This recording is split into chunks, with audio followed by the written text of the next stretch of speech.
Prince Rupert RCMP had their hands full over the weekend when a large house party turned ugly after police responded to a noise complaint. Police say about 150 young people aged 16 to 25 were at the party, which eventually poured out onto the street.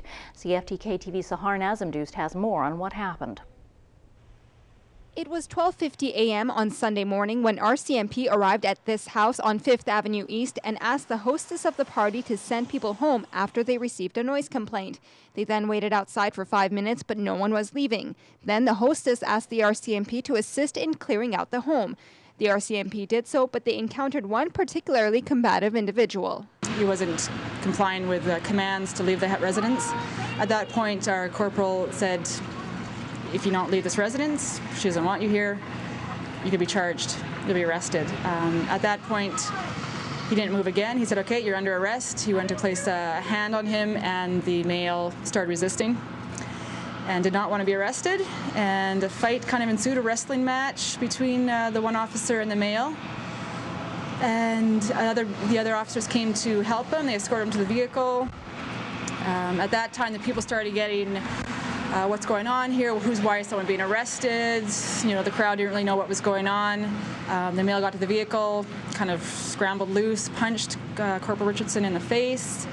He was put in the back of the police vehicle at that point. RCMP say there was a high level of intoxication at the party, as well as drugs like ecstasy being used. Things started getting thrown from the house and from outside the residence: rocks, cinder blocks, beer bottles, cans, knives, forks, plates, anything I think that people could find at the police vehicles and the police themselves.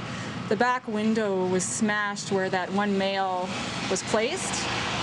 He escaped in the back window, went back into the house, and started fighting with another police officer.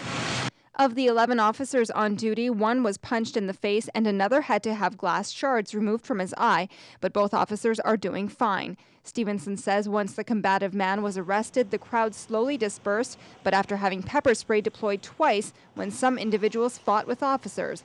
Paramedics and the fire department were also on the scene. Stevenson says the RCMP has a message for the rest of the community. You just have to realize who you're going to let into your home. 150 people that can't be all close friends. So know who you let in your home and trust those people, and if you don't let them in. It's just an unfortunate event in the city, and hopefully this doesn't strain relations between the young people in Prince Rupert and young adults and the police.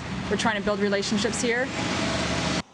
The 21-year-old male that was arrested was Cory Alexander O'Connor. He's been charged with 4 counts of an assault on a police officer, 1 count of escape of lawful custody. He has a curfew, must report to a probation officer, and cannot consume alcohol. Police say O'Connor showed remorse for his actions once he had sobered up. For CFTK TV News in Prince Rupert, I'm Sahar Nassimdoost.